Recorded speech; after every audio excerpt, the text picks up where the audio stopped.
Olga Laura Miño, de Santa Fe, Argentina, es profesora en letras, egresada de la UCEF, presidenta de la Fundación Julio Miño, Callastá Santa Fe, institución que promueve los valores culturales, especialmente locales, a través de su estación cultural Punta Callastá.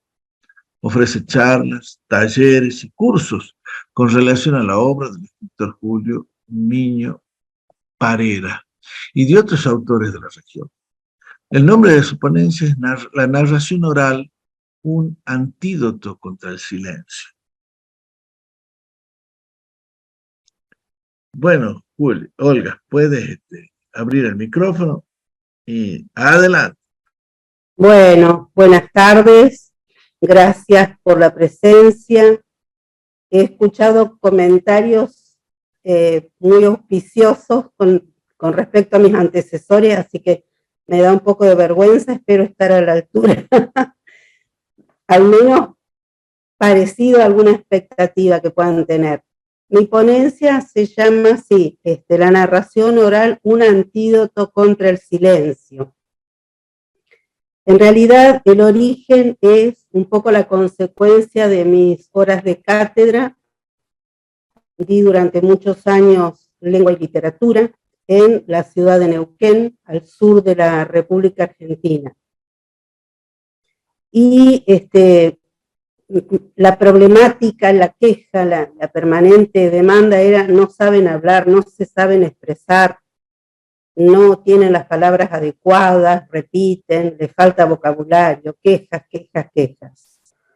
Bueno, puesta a investigar, en realidad voy a adelantar un poco la conclusión, y es que pretender que los chicos y las chicas, bueno, yo uso el genérico los, hablen bien, con fluidez, con solvencia, con claridad, de la nada, es prácticamente imposible. Empecé a transitar el camino de la narración oral y comprendí, vi, y lo pude realmente palpar, que era un auxiliar valiosísimo para elastizar un poco este paso de la, digamos, del soliloquio interior a lo que después pretendemos, además, que escriban bien.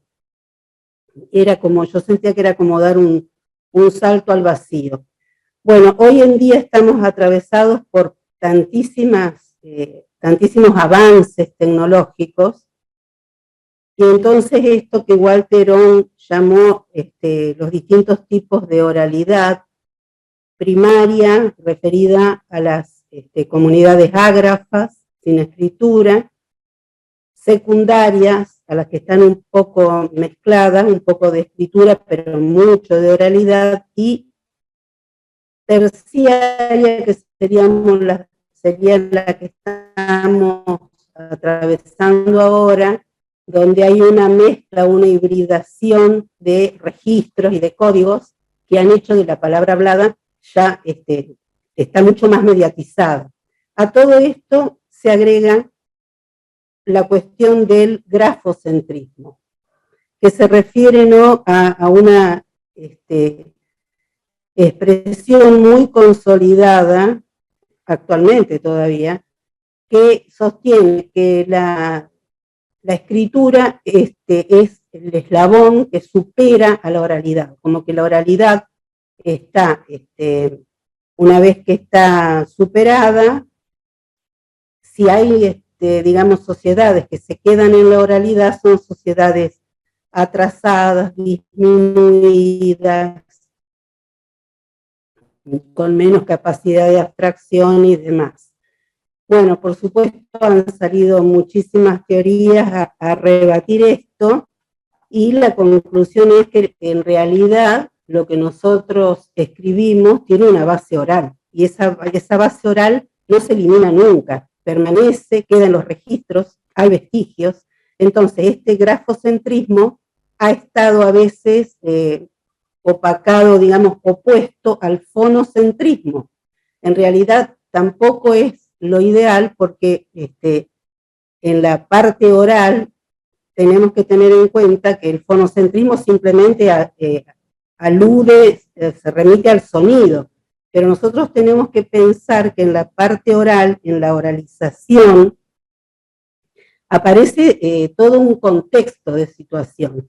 Ese contexto es lo que no pasa a la escritura.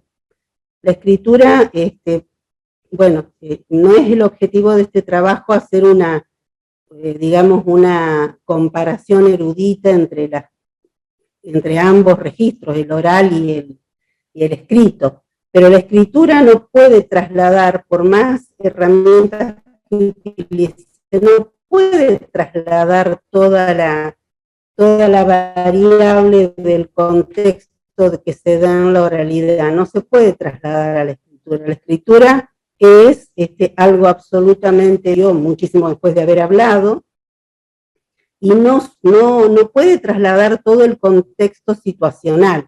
Esto es lo que aparece, este contexto que aparece en la oralidad es el que tiene, por ejemplo, la inmediatez, la no perpetuidad, porque un texto escrito permanece, queda congelado y así queda. No estoy hablando de las nuevas tecnologías que hacen un montón de diferencias ahora, pero un libro, una vez que se imprime y se edita, lo volvemos a abrir dentro de 10 años y es el mismo libro. Pero en el caso de esta oralidad que yo voy a tratar, que es específicamente la narración oral referida al cuento, el mismo cuento se puede contar 10 veces y no va a ser las 10 veces igual. Y aparecen un montón de fenómenos que tienen que ver justamente con la contextualización, las diferencias, los cambios, las variables que el narrador interpone, la respuesta del interlocutor, del que está enfrente, porque en el texto leído el lector está solo ante ese mensaje. En la oralidad, en esto que estamos haciendo nosotros ahora, aunque estamos mediatizados por la tecnología, pero ustedes están ahí, pueden hacer gestos, pueden asentir, disentir, preguntar, dudar. Hay un montón de variables que no se dan en la escritura. Cuando yo tomé la decisión de insistir un poco más en la oralidad durante mis horas de cátedra, conformé un grupo absolutamente a voluntad y después comprobé que realmente era un mecanismo, una estrategia que permitía tender un puente hacia un montón de cuestiones de los que los docentes se quejaban tanto. Por ejemplo, la lectura. Tengamos en cuenta que ahora todo está intermediado por la lectura, porque la bibliografía que yo ahora estoy repitiendo, como muy bien expresó Claudia hace un ratito, todos nos alimentamos de lo que todos estudiamos, decimos y aportamos. Lo que yo estoy aportando sobre la oralidad lo saqué de la escritura. O sea, no es tan sencillo el tema, ¿no? Pero yo poder narrar un cuento y teniendo la libertad de elegir, tenían que leer varios, porque por lo general no se quedaban con lo primero que leían. Tenían que practicar, tenían que meterse, ¿no?, en el sentido del cuento, en la parte más profunda. Tomamos cuento porque para narrar tiene una secuencia, ¿no es cierto?, de acciones, tiene un principio, tiene un medio, tiene un fin. Todo eso ayuda a la construcción del pensamiento y a la elaboración de imágenes mentales, porque al no estar la imagen visual, ¿qué pasaba? Que ellos se las tenían que ingeniar para poder trasladar esas emociones, esas descripciones, las particularidades de los personajes. ¿A qué tenían que acudir? Al vocabulario. Si no lo tenían que buscar. Y ahí entonces es cuando se empieza a enriquecer el acervo lingüístico y a la vez esta cuestión de la comunicación. Yo puse como título un antídoto contra el silencio, porque muchas veces las sienten, las tienen interiorizadas, tienen digamos, un barrunto intelectual, emocional, mental, pero cuesta ese traslado a la palabra verbalizada para lograr que el otro realmente lo interprete. Entonces muchas veces se opta por el silencio. Ay, sí, se entera uno después, por ahí escucha, yo iba a hablar, pero no me animé porque no sabía cómo decirlo. Sí, a mí me pareció que no, por tal cosa, o yo estuve de acuerdo que sí, por tal otra. Entonces, este tratamiento de la narración oral tiene también un atributo de posicionarlos a los chicos como, hablo de los chicos porque yo estoy transmitiendo una experiencia pedagógica, evidentemente, ¿no? Posicionarlos como ciudadanos pensantes que puedan acordar o no acordar, pero desde la fundamentación, y formar un cúmulo de palabras que acudan a la cita cuando tienen que acudir. No esto que, bueno, ya hemos leído las cifras, son abrumadoras, cómo se ha reducido el caudal del vocabulario en general, cómo se ha ido achicando y cómo ahora un emoticón, o no sé cómo les dicen ustedes, pretende cubrir un montón de espacios que en realidad pertenecen a la palabra, escrita o hablada, pero pertenecen a la palabra. Entonces, ¿cómo estamos usando sucedáneos que en realidad muchas veces impiden la comunicación? Incluso los mismos chats de WhatsApp, habrán notado ustedes, al menos a mí me pasa, que a veces tampoco se entiende lo que uno dice, aunque lo diga oralmente, aunque mande un audio, pero ¿qué pasa? Sigue estando mediatizada, la persona no está enfrente, y dice, yo creí que me decías tal cosa, no, yo te decía tal otra. Entonces, todas esas intermediaciones, digamos que atentan contra la comunicación. Yo tomé esta decisión de hacer ese taller hace ya unos cuantos años, por supuesto yo estoy jubilada hace bastante, y realmente noté con satisfacción que se desinhibían, primero les costaba, hicimos muchísimas prácticas, pero el resultado fue realmente bueno. Las lecturas eran un poco las que ellos elegían, pero ahí en ese caso lo que se aconseja, digamos, es acudir al cuento tradicional por varios motivos. Uno, porque tiene una estructura más simple, no tiene tanta cantidad de personajes, de por sí el cuento no tiene tanta cantidad, la problemática o el conflicto es uno solo, no es como la novela que se diversifica, y no es tan descriptivo cuando dice había una vez o en un lejano lugar, pero va más a la acción, ¿no?, que al pensamiento de los personajes o todo lo demás, pero a la vez permite al reproducirse en distintos contextos de producción oral, siempre verbalizada, el cuento puede tener variables, puede tener algún desajuste, algún ajuste, algún agregado, alguna omisión, y todo eso en realidad habla de la libertad del hablante o del narrador para poder intervenir en ese relato. Yo voy a leer un poquitito cómo estamos ante un mundo pleno de imágenes visuales, sonoras de alta densidad, imperativas, demandantes, y las más de las veces imágenes de mercado, cómo estamos limitados con nuestro hablar, digamos. No sé ustedes, bueno, yo tengo ya muchos años, pero una ha sabido de las famosas tertulias, los lugares de encuentro donde la gente se ponía a conversar sobre determinado tema, todo eso ha desaparecido, y la gente por ahí se junta en un determinado lugar, y si nos ponemos de lejos a mirar, al ratito cada uno está con su celular. Entonces, la comunicación, físicamente están cerca, pero tecnológicamente están conectados con alguien que no está ahí o están en otra, digamos. Entonces, el hecho de intentar recuperar la palabra verbalizada en la comunicación me parece que es fundamental y que enriquece muchísimo el trabajo, sobre todo el trabajo pedagógico, ¿no? El mandato de apropiarse de la palabra es insoslayable. sin abundar acerca de todo lo que la verbalización oral efectiva significa y aporta. Por ejemplo, la relación estrechísima que hay entre lengua hablada y violencia, ¿no? Sabemos que la palabra adicción, el prefijo a es privativo, ¿no? Sin palabra.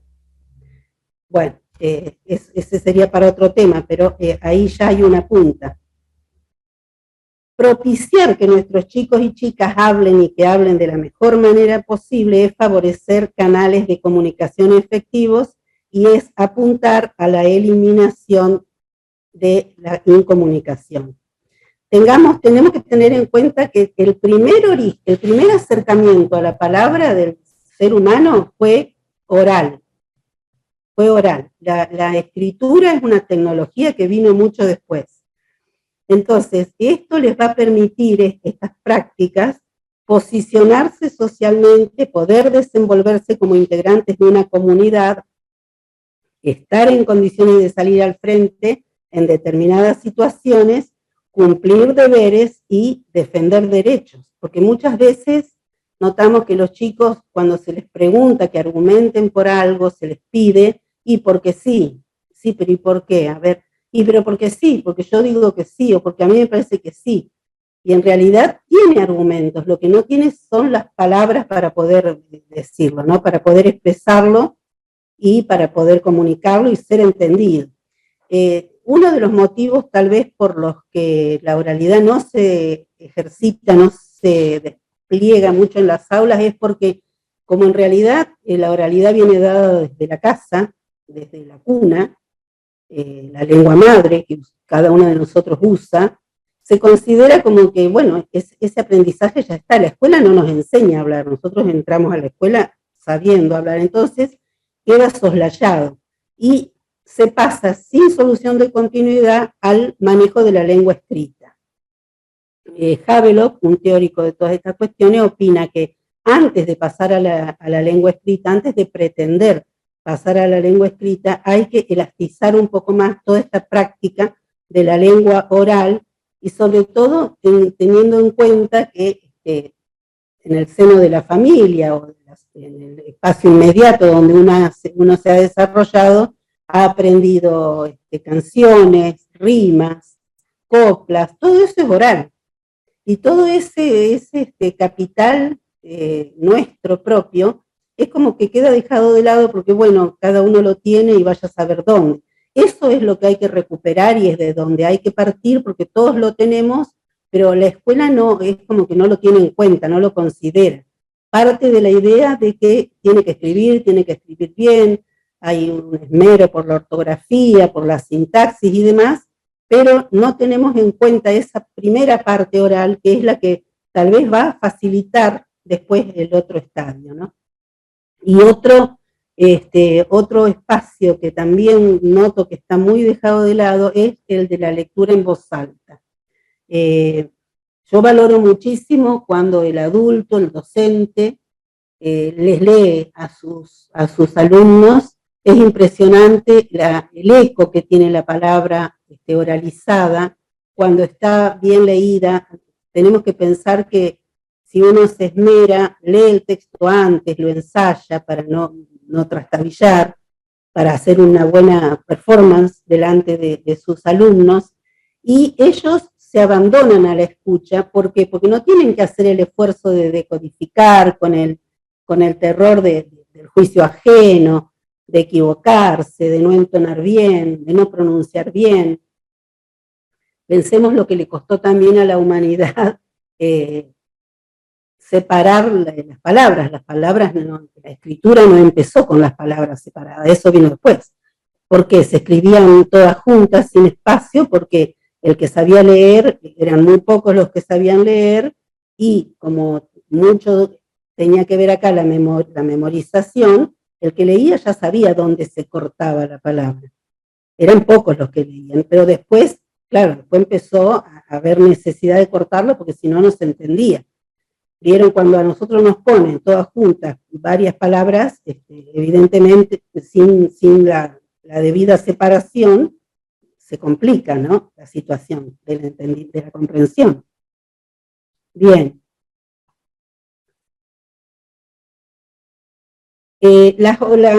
Con respecto a la oralidad y a sus distintas etapas, tenemos primero entonces, como dije hace un momento, una oralidad primaria que no tiene contacto con ninguna forma de escritura, que es la oralidad que mantenía sus tradiciones y sus mandatos a través de la repetición. Acá hay estudios importantísimos que se han hecho con respecto a Homero, una figura que todavía está en disputa, pues no se sabe si existió o no, y se llegó a la conclusión de que lo que parecían genialidades de poeta, de escritor, en realidad eran repeticiones de fórmulas. ¿Para qué? ¿Por qué ese estilo formulaico? Y justamente para, al no haber escritura, para poder mantenerlo en la memoria. Esto fue lo que después provocó, ¿no?, que cuando llegara la escritura se considerara que ya la época oral había quedado atrás, que era cosa de gente inculta, de gente atrasada, con poca capacidad de abstracción, y aparece esta otra idea de que escribir es cosa de gente más capacitada, y ni hablar lo que pasó después con la aparición, con la invención de la imprenta. Porque en la época de la lectura y antes de la imprenta, la lectura era social. El que sabía, que eran pocos los que sabían leer, leían para otros. Y leían, ¿cómo leían? Obviamente leían en voz alta. Con la imprenta, con la invención de la imprenta, casi por la llegada de Colón a América, en 1490 y pico, hace su aparición el lector solo, silencioso, y yo diría que silenciado también, porque entonces empieza la lectura en soledad, no hay intercomunicación, la escritura queda absolutamente fijada, y ese lector lee para sí, ¿no? La lectura en voz alta, cuando era comunitaria, se transformaba casi en una especie de actuación, porque cuando uno lee en voz alta, en realidad está actuando, porque, como dije antes también, no hay dos lecturas iguales, aunque el texto escrito sea el mismo, pero la persona que lo lee y lo vocaliza oralmente, ya le está dando determinada entonación, hace determinadas pausas, tal vez exalte o disminuya el significado o el sentido de alguna palabra. Todo eso al oyente le llega, por eso insisto en la lectura en voz alta para los chicos, la lectura de un adulto o de alguien que lea bien, porque a la vez permite que el oyente se distienda y disfrute exclusivamente con el oído. Bueno, ahí está la disputa, ¿no?, de que salimos al pasar de la oralidad a la escritura, se descuidó el oído y se puso el énfasis en la vista. Pero, bueno, ahora vemos que en realidad tenemos todo, porque en la tecnología mezclada que tenemos y tan cambiante, a pasos agigantados, por ejemplo, sin ir más lejos, la televisión, tenemos escrito, tenemos hablado, tenemos sonido, tenemos imagen, tenemos todos los códigos. Así que pensar que la oralidad ha sido descartada por cuando apareció la escritura realmente no tiene ningún sentido, y hay quienes lo defienden a eso porque, bueno, es una actitud absolutamente grafocentrista y etnocentrista también, ¿no? Bien.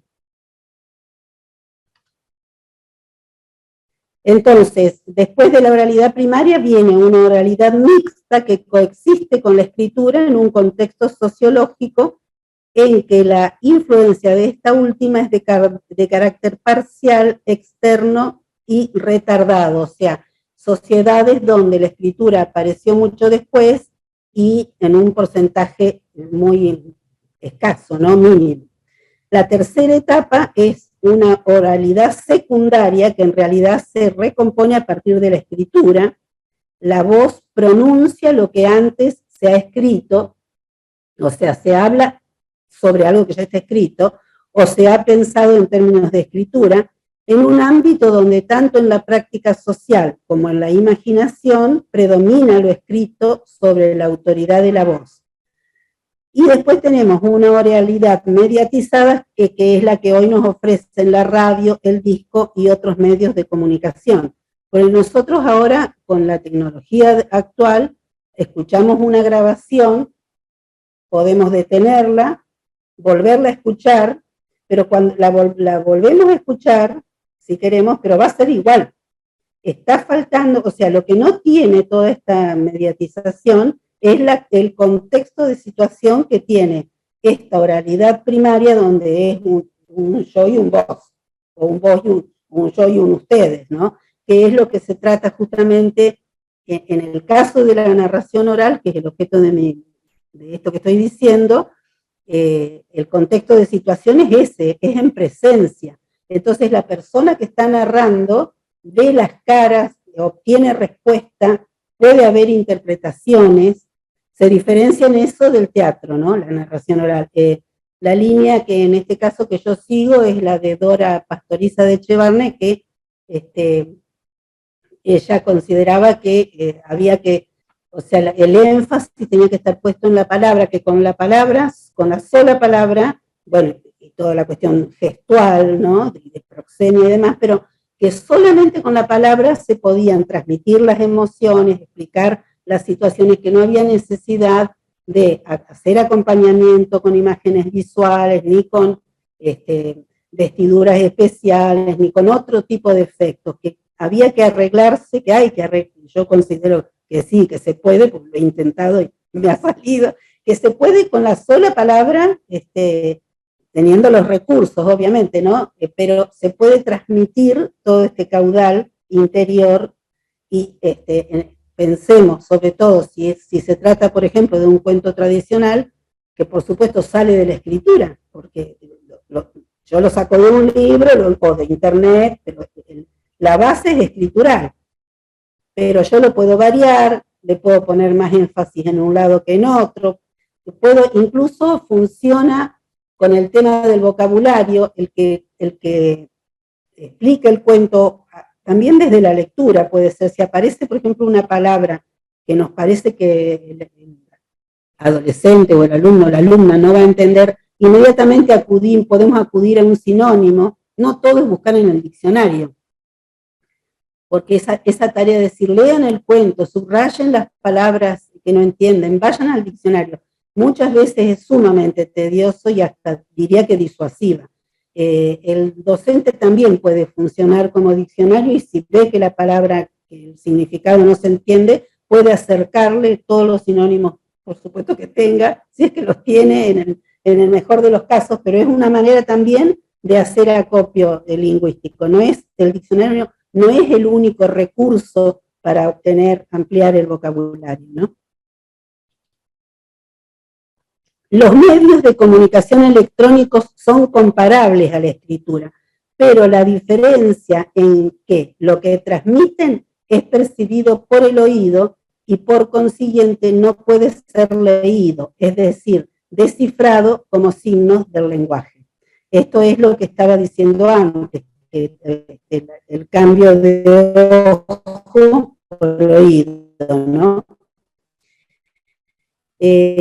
Los pueblos orales organizan la información mediante el almacenamiento, ¿no? Pero recuerdan, por ejemplo, para saber cuántos días tenían los meses, 30 días trae noviembre, con abril, junio y septiembre, de 28 solo hay uno, y los demás 31. Calculo que más de uno se acordará, ¿no? de ese poema, porque en realidad es un poema, ¿por qué? Porque la rima, la utilización de la rima que permite la memorización. La prosa no es memorizable, la rima sí.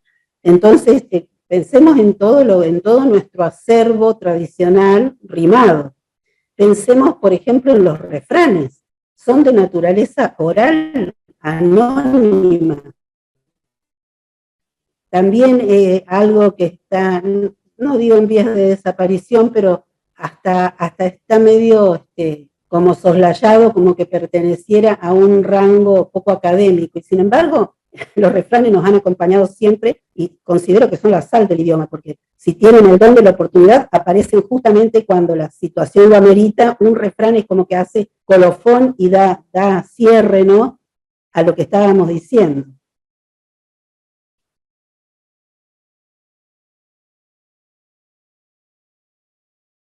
Bien. La aparición de la escritura significó el reducto de poder de las clases hegemónicas, herramienta para perpetuar el discurso dominante, seleccionando entre las variadas historias aquellas que se consideraban más valiosas. Esto nos está significando que cuando la escritura apareció, obviamente no fue socializada, ¿no?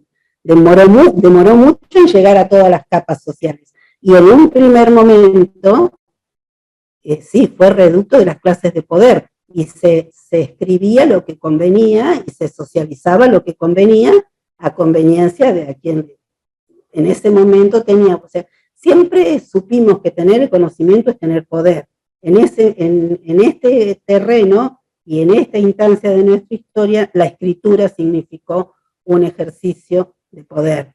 Está analizado desde otros espacios mucho mejor de lo que yo le estoy diciendo, pero ¿cuántos casos hay? Hay un famoso relato de alguien que analfabeto, que no sabía leer, y lo mandan con un papel a hacer un mandado, cierra el papel, lo lleva y va contento porque le dijeron que le van a dar un premio por hacer el mandado, y cuando llega al destinatario, el contenido del papel era: dale 30 azotes a este negro. Entonces, es una metáfora de lo que es, en este caso, no haber sabido leer, ¿no? Y cómo esa escritura en ese momento ejerció poder directamente, porque el hombre llevaba algo que no sabía lo que llevaba, y lo que estaba llevando era su propio castigo. Y así ha pasado, lamentablemente, en muchísimos casos con la escritura. Bien. La escritura ha dotado de poder los discursos legales, lo que ha arrinconado los géneros orales subestimados en sus roles. En el pasaje de la oralidad a la escritura, la lengua escrita no puede reproducir la multiplicidad de variantes que se ponen en funcionamiento durante la verbalización oral.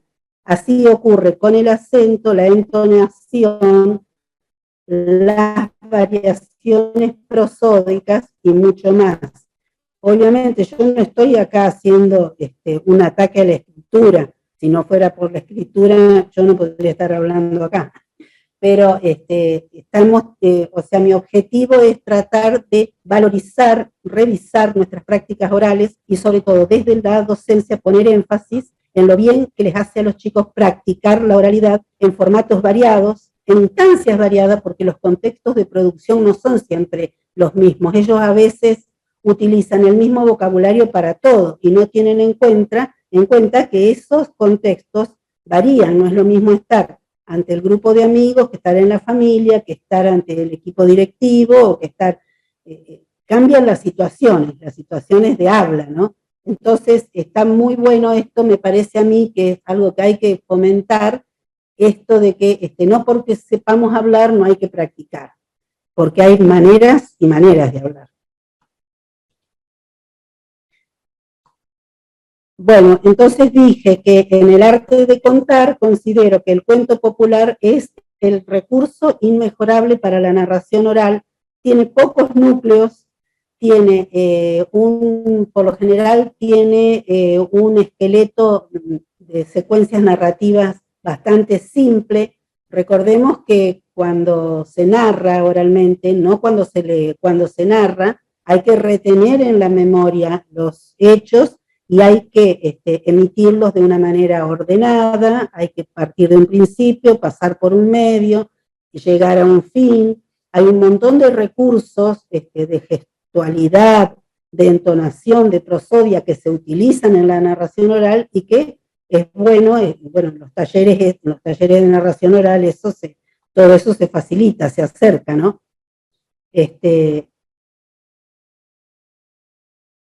Como el cuento popular pertenece, es de creación anónima, el cuento popular se encuentra permeable a transformaciones diversas, habida cuenta de las variables en cuanto al público, el público es cambiante, a las circunstancias y a la relación directa con el paso del tiempo en la reacomodación o eliminación de arcaísmos. Esto habla de la vigencia del relato tradicional que se acomoda perfectamente. La persona que narra puede acomodarse, aparece una palabra demasiado arcaica o demasiado inentendible, simplemente la cambia por otra.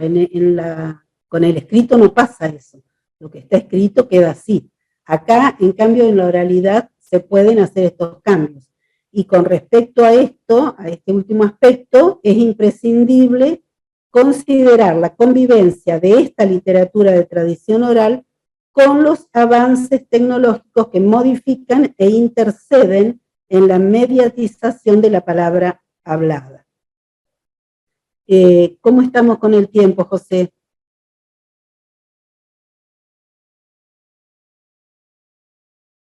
No escucho.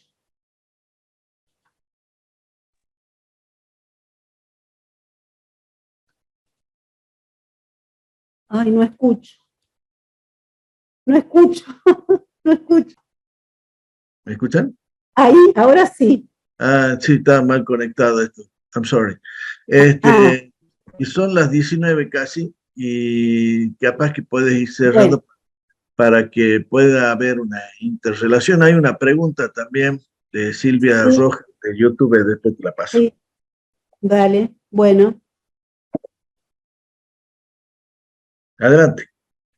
¿Hago un cierre? Bueno, sí, habría más aspectos para considerar, pero en realidad yo le estoy haciendo publicidad a la narración oral, soy absolutamente sincera, y como docente que el pasaje a la escritura es trabajoso, en estas épocas creo que más, con toda la tecnología que tenemos de por medio, que a veces ayuda y a veces no. Así que yo insto a la lectura en voz alta, a la lectura modélica, yo invito a la lectura modélica y al fomento de estos grupos de narración oral que por supuesto se hacen a voluntad y son un agregado, digamos, a la cátedra, ¿no?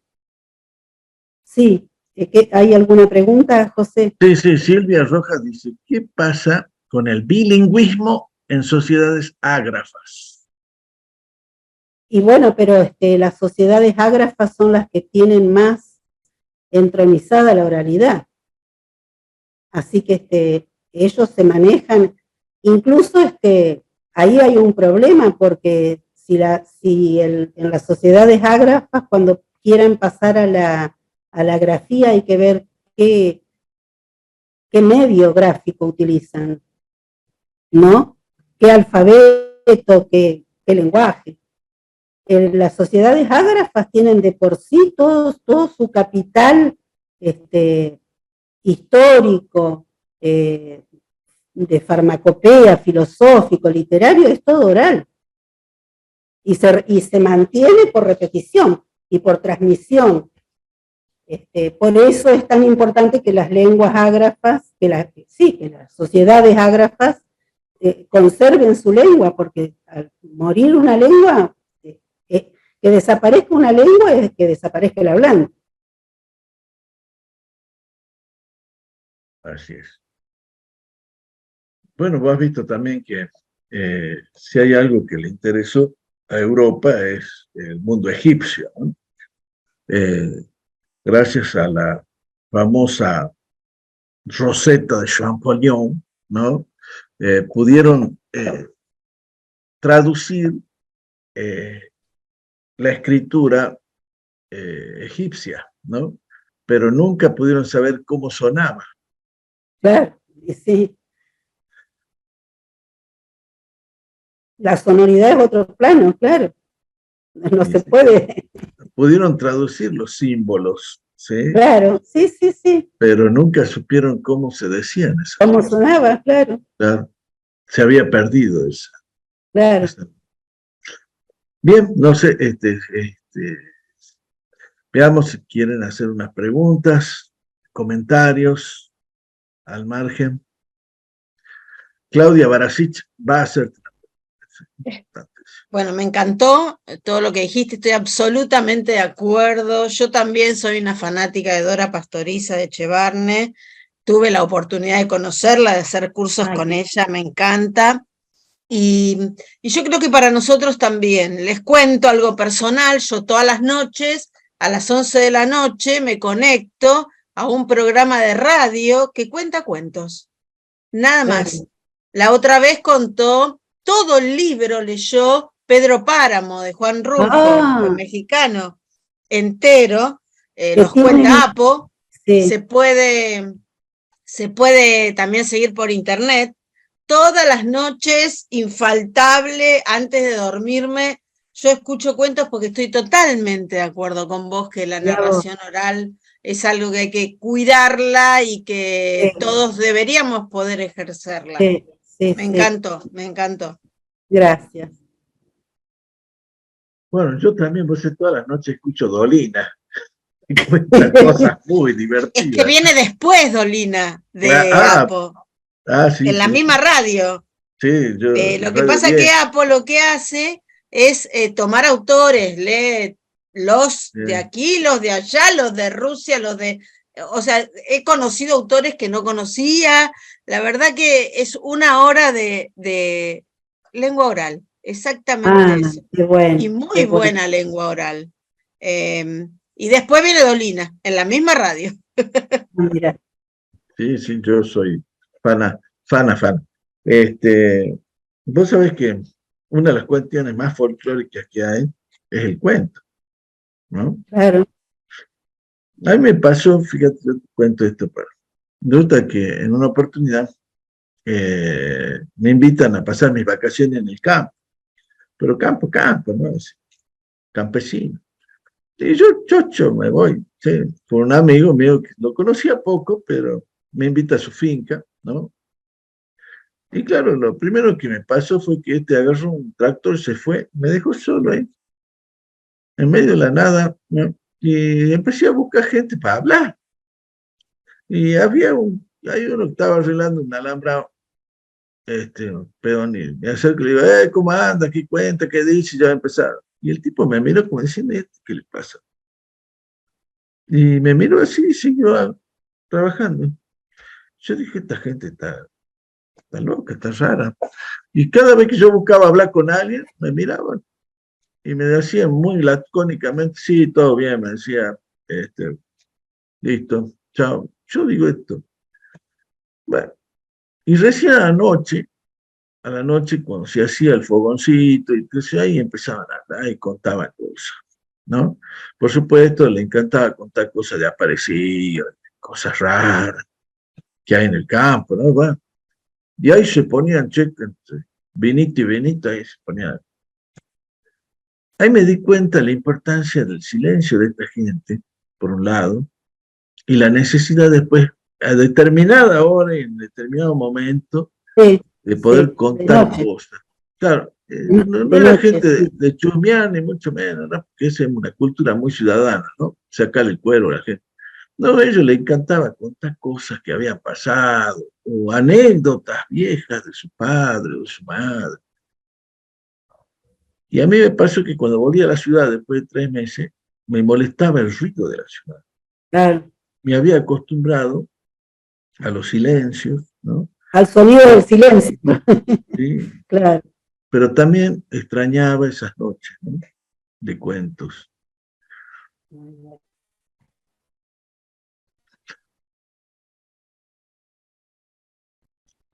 Y Olga Arce, ¿qué me cuenta de México? También en México se cuentan muchas cosas también.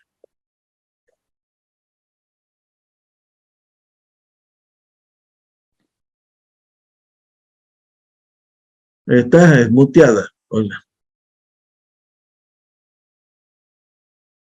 Perdón, es que también me puse los audífonos porque empezó aquí a llover y ya no oía bien. Sí, yo lo que recuerdo también de esa parte de la oralidad es cuando nuestros papás nos llevaban a el pueblo de donde ellos son, que es como a 3 horas bueno, en esa época era como a 6 o 8 horas de la Ciudad de México, hacia el sur. No había, había una brecha nada más, no era una carretera pavimentada. Y pues ahí con nuestros tíos, que resulta que son contemporáneos de nosotros porque son los hijos del segundo matrimonio de mi abuelo, pues nos poníamos a contar cuentos también de aparecidos y de cosas que se veían ahí en el pueblo en las noches, y tanto ellos como nosotros pues nos acordamos mucho de todo eso. Y sí, seguimos practicando el estar platicando, nos seguimos viendo a través del tiempo, de platicar pues de lo que nos pasó hace tiempo, de lo que nos pasa, de lo que le pasa a otros. Y es muy, muy rico, nos gustan mucho las reuniones que hacemos.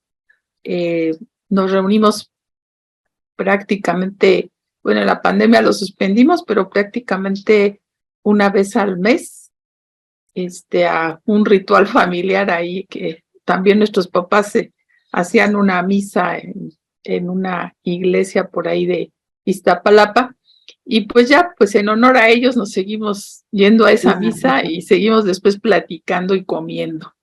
Entonces se nos pasa todo el día, la misa es en la mañana y después nos vamos a almorzar, comer, y hasta las 6, 7 de la tarde es platicar, platicar, platicar, platicar, platicar, platicar. Y sí, pues eso estaba viendo lo de qué pasaba con el bilingüismo en las sociedades ágrafas, pues ellos siguen transmitiendo, así se transmitió hasta nuestros días la lengua náhuatl. Claro. Realmente no utilizaban la grafía, no todos utilizaban la grafía el alfabeto griego para escribir, sino pues era fundamentalmente nada más tradición oral, el que se fuera transmitiendo pues las 68 lenguas diferentes que ahorita tenemos, que eran bastante más, algunas ya se perdieron, pues se transmitieron oralmente. Y todos los mitos y toda la historia, porque hay historia en esos pueblos, hay mitos, hay poesía, o sea, hay muchas cosas de la vida. Los saberes y todo, pues se transmitían oralmente. Y Oralmente, bueno, claro. sí. Y también lo que me llama la atención mucho es, sí había escritura. También aquí ya se descifró bastante de la escritura maya, curiosamente, gracias a un europeo también, que sí le logró captar ahí al fenómeno. Y bueno, también dicen que era porque también de Landa, cuando quemó los códices, después trató de reproducir todo, entonces él pensaba que el idioma era pues como escribir el español, ¿no? Con símbolos. Y resulta que no, que son una grafía, es de lectura múltiple. Y también tiene la bondad, ahorita se está descubriendo, de que se puede leer en diferentes lenguas. Sí, la pueden interpretar en diferentes lenguas, aunque la grafía sea específicamente de una lengua. También los puntos y rayas que nos mostraron ayer Sara Rocío y Carlos Carrillo, o cosas de la Yupana, también tienen escritura ahí, o también puede uno interpretar ahí mensajes o Claro, cosas. son ideogramas. Sí, y, Es como el idioma transmitirlos. egipcio. Sí, y pues nada más ahorita también muchos pues ya con las interpretaciones que dieron los primeros frailes, sobre todo, o los primeros europeos, y después otros que siguieron esa escuela, de repente pues sí cambian mucho lo que es el sentido de las cosas, ¿no? Se mete mucho al demonio que devora y eso, y resulta que cuando se da la otra interpretación, pues es algo totalmente diferente, pero seguimos que es oral y que se tiene que hablar, más que pues que seguir los signos en específico. Se tiene que hablar y se tiene que comprender de esa forma. Entonces, pues sí, la oralidad sí tiene su importancia y además, pues por eso hemos sobrevivido muchos años, muchos pueblos y muchas civilizaciones a lo largo del tiempo, porque se transmiten los conocimientos de manera oral. Y ya lo único que hay que hacer a lo largo del tiempo, pues sí, algunas palabras o algunos conceptos, sí entender por qué se ponen, ¿no? ¿Por qué metemos el cielo? ¿O por qué metemos a Jesucristo? ¿O por qué metemos el infierno? En toda esa parte de la oralidad. Y ya entender que es en realidad unas adaptaciones a lo largo del tiempo. Claro. Pero sí, muy interesante, Olga, muy interesante la propuesta. Vamos en la misma línea. Así es. Bueno, un cierre, Olguita, ¿qué te parece? Sí, bueno. No, perdón. Perdón, no es Olga, la otra. Es otra sí, Olga. me quedé así como que. Sí. Bueno, sí, un poco reitero lo que dije, lo que sostuve durante todo el desarrollo, que fue breve, esto da para muchísimo más, pero no tener esta, digamos, la idea de que la escritura es superadora de la oralidad y que son dos etapas distintas y que se pasa por la oralidad y después cuando se llega a la escritura se abandona la oralidad. De ninguna manera, y que como docentes no podemos, o sea, el alumno o la alumna que llega a nosotros trae todo un cúmulo de saberes orales que le vienen de su familia, de la sociedad, de sus amigos. Eso no se puede dejar de lado, eso se tiene que valorar, se tiene que aquilatar y a partir de ahí se empieza a construir la escritura. La escritura es un esfuerzo, el ser humano no vino preparado, no está preparado, el género humano no está preparado para escribir y leer, es una tecnología absolutamente adquirida. Bueno, incluso el habla, cuando cambió el aparato fonador, tampoco fue desde el principio. Así que yo creo que las etapas se van sumando, no es que una supere a la otra y la aniquile, se van sumando y hoy en día con la tecnología están todas. Bueno, muchas gracias. Hay una cosa también interesante. A mí me pasa que yo me he dado cuenta de que yo siempre he sido un buen cuentista y buen narrador, ¿no? Ya de chiquito, ya me sentaban a la mesa, cuento. Y después fui aprendiendo, porque es todo un arte contar y narrar, ¿no?